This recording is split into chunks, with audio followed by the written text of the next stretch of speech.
God of War Ragnarok released late last year, and after almost perfect scores and many awards later, I finally got around to playing it. While this video isn't meant to be a review of the game, as at this point most people have played it already, I do want to focus on the improvements made from the 2018 title, as well as its weaknesses.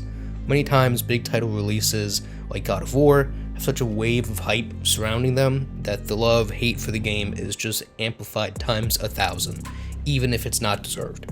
I'm not saying that that's the case here, but I did a similar video on Cyberpunk a few months after that released, and felt it allowed for a more insightful view into the game as a whole, and not letting the bias of all that hype/hate really impact the decision. Now, with that being said, I never made a video on the first game, and I feel we cannot proceed until I talk about God of War 2018. Now, before we start, I just want to say that I'm unable to record on the PlayStation, so a lot of this footage is going to be trailers and gameplay trailers and cinematic trailers and all of that stuff. So the video part of this video isn't going to be the most entertaining thing ever. If you want to go do something, eat some dinner, work on your homework, whatever you got to do while listening to this, that's probably the best way to enjoy this. I just want to start the video out that way. Let's go talk about God of War 2018. Now, due to the fact that God of War is one of the highest regarded games ever, and the internet is oversaturated with a plethora of videos on the game, I want to briefly discuss the highs and lows of the first game, purely as reference for discussing the second. Now, to start, I have no prior experience with the franchise. I didn't play the originals, I was too young to play them, all the nudity and gore and all of that stuff. I provided my little 7-year-old brain, alright? But after hearing how great the first one was, 2018, I decided to give it a try. And about 6 hours in, I was incredibly bored. I found the combat repetitive and the story had pacing problems just at the beginning. Now, a couple months pass, and I try it again. And thank Odin I did, alright? While I still found the beginning to have the same problem, about the first 6 hours until you discover the Lake of the Nine Realms and Tyr's Temple and all that good stuff, the game is just slow and boring in my opinion, until you really start to amp up the gameplay. But it does improve drastically. Thanks to an actual skill tree which provides the player with new abilities as well as chains of chaos added about halfway through the game, the combat is constantly evolving. Once the temple is reached, the story stops being sluggish and always feels like our characters are moving towards a goal. The places and people you visit along the way of that main story are dynamic and interesting, each in their own ways, and keep you wanting to progress and find out what's going to happen to each one of the characters. Now, all that being said, it's not the perfect game. While the chains do add some level of variability in the combat, they in no way compare to the axe in my opinion. This is kind of my hot take of the God of War franchise. They feel significantly less powerful and have less interesting moves and combos in my opinion. Which is interesting because they're the original weapon of the franchise, right? The chains is what he's always had. The axe is the new addition with the 2018 game. So just for some reason, it's just due to the fact that I like a more slow and heavy-hitting playstyle as opposed to a fast combo type character, and we'll get into that when we talk about Ragnarok, but I just like the axe so much more that I practically didn't use the chains unless they forced you to in the first game. There's also an issue of boss repetition, fighting the same trolls, just slightly different colored with different elements over and over, and that becomes quickly repetitive. But aside from these few flaws, God of War 2018 is one of the best story and gameplay experiences in modern gaming. Now with that out of the way, let's talk about Ragnarok. So while the gameplay in both games is some of the best we've seen in recent history, the story and writing is what really holds the game on a pedestal for me. There are so many subplots and interwoven arcs within the game, but the most obvious, and therefore the one given the most effort, is the relationship between Atreus/Loki and Kratos.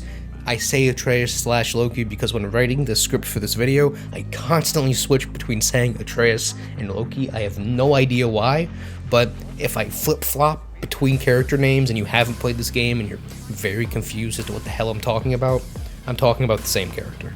The first game pits the duo against each other, learning how to work together and ultimately trust one another towards the end on their journey to spread their mother/wife's ashes. In the simplest form, this can be seen by Kratos referring to his son as boy the entire game. Every single time he references Atreus, he says boy, boy, boy, boy. It was a whole meme. You know what I'm talking about. Then, in the very end, in the final moments of the game, after they've completed their journey, he calls him son. This relationship continues here as they feel much more connected and trusting right off the bat. They work together more often and efficiently, both in combat and story decisions. Now there's an obvious time gap here at the beginning of this game, and that's apparent in both characters, if not just for the age difference in Atreus, which is quite obvious, but the way they interact with each other, like I was just saying, but specifically with Kratos. He often is much more human and empathetic towards other characters, which is a drastic change from the first game. This is obviously from spending more time with Atreus. That being said, Atreus is not without growth here as well. He's much more mature and able to remain calm in stressful situations and confrontations compared to the first game, but he still has enough flaws and enough growth to go through within this game to where those same problems pop up and he continues to learn as the game progresses. Now, obviously there has to be conflict, otherwise there wouldn't be a game. Atreus, wanting to find out more about his people, often goes against Kratos' wishes, running off to discover secrets, whether it's in Jotunheim or Asgard. All that being said, plot aside, the most interesting comparison between the two games is the way our main characters handle godhood, right? I could sit here to talk about the plot and the gameplay of the game all day, and I will discuss a little bit of the gameplay later, but what I really like in a game is the theme, right? And there's a million themes here. I could go through and, make you a PowerPoint presentation of every single theme that's referenced in the God of War games and would be here all day, but I'm just going to focus on one, and that's my favorite one, and it's the way they treat godhood. While Kratos makes his hate for gods obvious in the first game and tries to keep this whole godhood a secret from Atreus, obviously he eventually finds out. Becoming boastful and arrogant, Atreus begins to tire of small people problems, eventually going so far as to hurt those closest to him. What never changes in Atreus, other than this one outburst, is his compassion for those in need, God or not. Throughout this game in particular, as well as the first, this begins to rub off on Kratos, resulting in the pair providing help for those in need across the realm. Even within the dialogue for side missions, you see Kratos cares for those he's helping much, much more. This eventually results in a team of mortals and gods alike to stand up against Odin. If the comparison has not become obvious yet, the connection here is the very thing Kratos was running from in the first game, is what allows them to win the war in the sequel. While the games present Atreus as the one learning and maturing and evolving as he is physically smaller and the child, Kratos is actually the one undergoing the most developmentally drastic changes. Early in the game, Odin mentions no one prays to Kratos, he's never been worshipped, so why would everyone pray to the god of war? This only further reinforces his own self-image of being a monster. This is a constant battle the character has always faced. In the end of the game, he sees himself being portrayed in a shrine, being prayed to and worshipped. Only after giving into his fear, facing his godhood, and letting Atreus be his own person, is he finally able to get what he wants. Now, all that being said, these are only two of the main themes that are carried between the two entries. Now, in case you didn't follow that 2-page rant about Kratos' godhood and the theme of the game, let me break it down for you like you're doing a worksheet in school and you just want the answer. You just want word for word, straight from the video, straight from the movie, the answer to question number 6. Okay? We'll break it down for you. Big man doesn't want to be God. Hate God. Big man run from being God. Big man no tell family he God. Big man hide and hide and hide and hide. Eventually, no more hide. He has to fight. The only way he is able to win fight is by accepting that he is God and getting help from other gods. The very thing he was running from is what helps him in the end. I can't make it more plain for you than that. Absolutely. I'm not saying it's groundbreaking, right? And I'm just waffling here, okay? But this isn't some incredibly new, groundbreaking storytelling experience that's never been told before. No, it's literally about a dad and his son surviving and maturing together and evolving, right? We've seen that 1,000 times. But to this level of quality and the gameplay aspects and the dope-ass plot, and I'm getting ahead of myself here, but it's just absolutely fantastic. I like writing. I discussed this earlier in the video, right? I like when they write stuff and I'm like, come on, give me a little bit more. Keep going, keep going, keep going. There it is. Okay, like, that's what I like. The action's cool and all, but whoever was in charge of the dialogue for this game is fantastic. Now, I don't mean the script, right? Like the big script moments like Odin talking to Kratos and all that stuff. That's fine, right? But that's so pre-planned and predetermined. That's always good. That always works well because that's involving the plot. But just the simple shit, like when you're running from point A to point B, Atreus and Kratos are talking back and forth, or Freya and Kratos are talking back and forth, or they're just talking about trust and all this stuff and their promise to each other. Oh my god, it's fantastic. Now that I've ranted, I chose to discuss this theme simply because it was the one that I found the most interesting, and also it was one of the most obvious. I didn't even mention how the game dives into the idea of fate and destiny. I could sit here and talk about that for another 10 minutes, because it's a big theme within the God of War games. But I feel I've made my point. The game has a lot of really cool themes and messages and things you can take away from it and make your noggin think, and along with, like, the punchy bits, those are fun too. But it just has a little bit of everything. Now, before I continue to rant about themes or plot or any of that, let me talk about the gameplay, because you got your gameplay people. I've broken this down in other videos before. You've got your story people, and then you've got a little bit of mix of both. You got your graphics people, right? I'm a weird one, right? Because the gameplay has to keep me interested to get me to the next cutscene.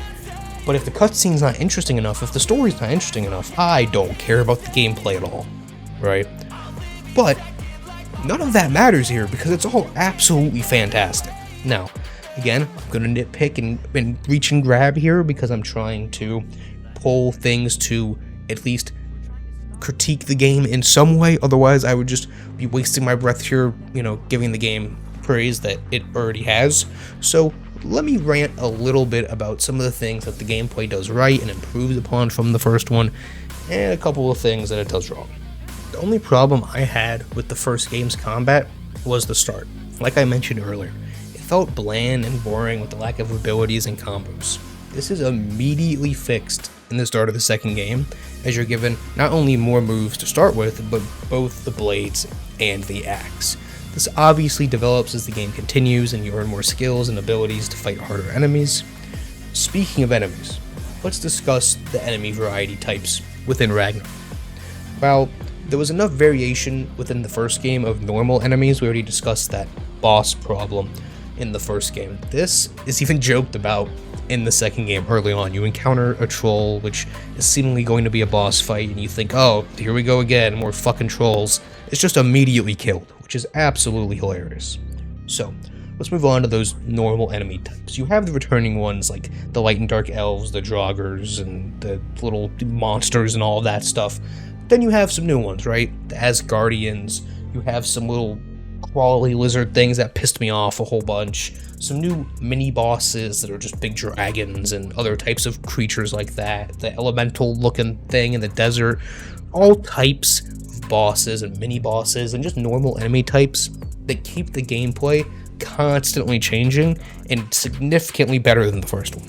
I even feel that they gave the player more freedom here, as they chose to use the elemental lock, is what I call it, for each enemy, significantly less. What I mean by that is when you run into draugrs, you could only use the blades to weaken them. When you run into the elves, you can only use the axe to weaken them, and then you can use whatever you want. They did that significantly less in this game, and you had those weapons available to you for significantly longer.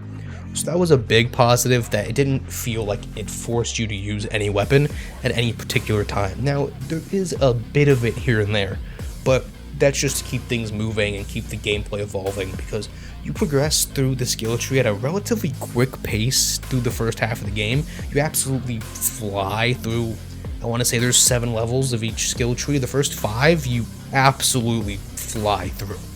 So with the new weapons, they allow you to at least vary up that gameplay. Now, speaking of new weapons, let's talk about the spear. So like I mentioned with the blades, I absolutely was not a fan of the new addition in the first game.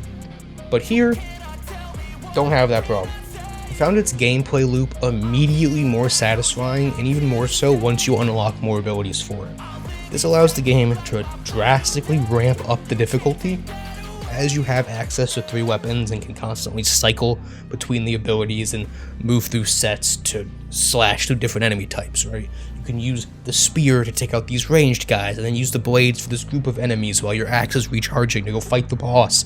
You can constantly be cycling along with your relic ability that allows you to slow down time or give health or do bonus melee damage, and it really helps keep the gameplay moving, but keep it different enough to keep the player interested throughout the entire game. Now, while this isn't a full review of the game, I want to discuss the way side missions are handled here in this game. This is perhaps one of the best examples of thought put into the pathing of the player and the objective points throughout the world. I like to do absolutely everything. Now, here, because 1, I wasn't playing on my own PlayStation, and 2, I just wanted to get this video out and I wasn't really interested too much in it. I wasn't doing what I call the passive side missions, right? I killed the ravens if I came across them. I got the seeds for Freya's, recipe or whatever it is if I came across them. And I wasn't going out of my way to go do that, right? But all of these side missions, anything that they gave you an actual marker for, I did. And most games, even something that I absolutely love, right? Let's talk, Assassin's Creed Valhalla, right? I gave the game a 9 or a 10. Jedi Fallen Order, I gave that game an 8 or a 9. The side missions, and just exploring in general, specifically in Jedi Fallen Order, feels like you are constantly either A, going so far out of your way that it's inconvenient and not worth doing, or B, going back and forth over the same area over and over and over and over and over again to where you don't want to be there anymore and you're tired of looking at the same corner and the same rock and the same jump for the 19th time. Now, here, that is not the problem at all. Every single open world area, and they really are areas, it's not so much an open world game because you have to travel between realms. Now, yes, technically there's not a loading screen, but the realm travel tree is a loading screen. That's a glorified loading screen, right? You have to stand there and wait to go through a white screen to load into a new area. But each area, instead of just being a linear straight line or just this big open zone, for the most part, has 3 lines that you can go through. The story will take you through 1 or 2 of the lines, and then if you want to do a side mission, you might have to run back through 1 or 2 of those lines once, and then once unlocking the spear later, you can come back, unlocking that 3rd line, and as you unlock more side missions and progress further in the story, you now use that 3rd line to traverse, which is often quicker and more efficient, getting you to places you need to be more effectively. So it just works so much better for traveling and doesn't feel like you're constantly going out of your way or seeing the same views over and over and over. So I do have to mention some negatives here, and there is one negative that if I was giving a score would drastically hurt the score, and that's the section where you go to Jotunheim as Loki, right? You meet Angrboda and get the marbles and put the soul in the snake and fight her aunt and all that stuff. Now, all that stuff I just mentioned from this section is cool, right? I have no problem when you're racing her and trying to figure out what's going on, and you see the prophecy and you fight the aunt and you put the thing in the snake and you get the marbles. All that stuff's cool. I have no problem with that. I would have not taken points away in any way for any of that. My problem is when you ride around on an ox for an hour and a half. That drastically slows down the game, right? The first 6 hours of the first game until you get to the lake, in my opinion, is unenjoyable. And this is just as unenjoyable, right? I just couldn't stand just walking around. Like, I get it, getting the fruit like the first time or getting it the second time because you're building lore and, meeting the character. But it keeps going and going and going and going. Now, due to the nature of this video, I don't want to give the game a score, as I feel the time for that is long past, but rather assess, with everything said here, was the game overhyped? Well, to answer that question, we first have to understand what hype is. What is the correct amount of hype for a game? If you look at something like Cyberpunk, people often say due to the long period between its announcement, something like 8 to 10 years, and release of the game, could have never lived up to the hype. Now, due to the state that the game launched in, we're never gonna know. But other examples of this, stuff like Elder Scrolls 6, GTA 6, these are prime examples. Games that are so overhyped, there's absolutely no way they can live up to the expectations. That being said, there's also examples that live up to the hype. It might even be better than the first game. Spider-Man Miles Morales, every single Uncharted game, Halo 3, Ragnarok, right? To put it simply, I think a good sequel has to do everything the first game did, improve upon things that the first game did, and then introduce some new stuff. Now, that's only 50% of what factors into the hype, right? How good the game actually is only half of it. The other half of it is this sweet spot, in my opinion, of 2 to 3 years of release after the first game, because anything after that, just the nostalgia becomes so much that it's unbearable and you can't keep up with that. There will be just too much hype. And then the time between the trailer and the release, as well as delays, right?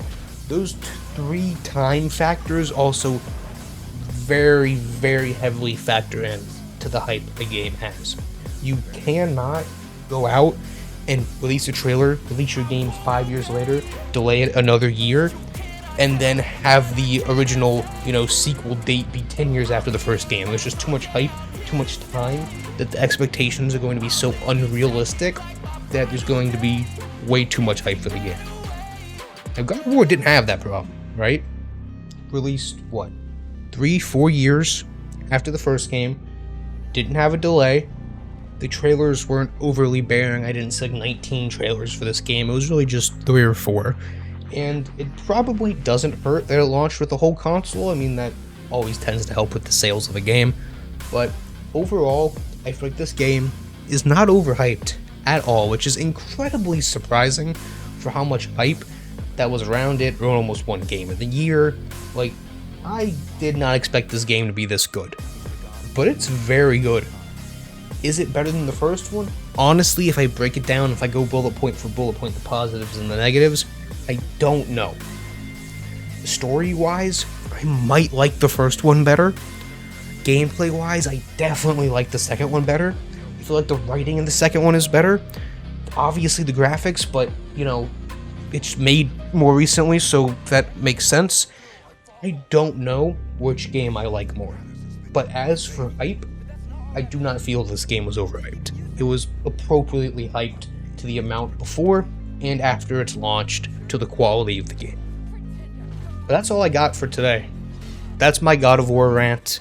It was actually shorter than I expected it to be, but that's my thoughts on Ragnarok. I don't want to do a full review, like I said, it's too late for that. Those opinions are already out there, but you guys let me know what you think of everything I said here today, whether you want to focus on the gameplay, or the themes, or the writing, or how hype is handled, any of that stuff. You tell me what you think, and what your opinion is, and how it affects God of War, and what you think's going to happen with the third game. Are they going to make a third game? Is it going to focus on just Atreus going out and finding all of the giants? Is Kratos going to die in it? What do you think is going to be the path forward for the God of War franchise?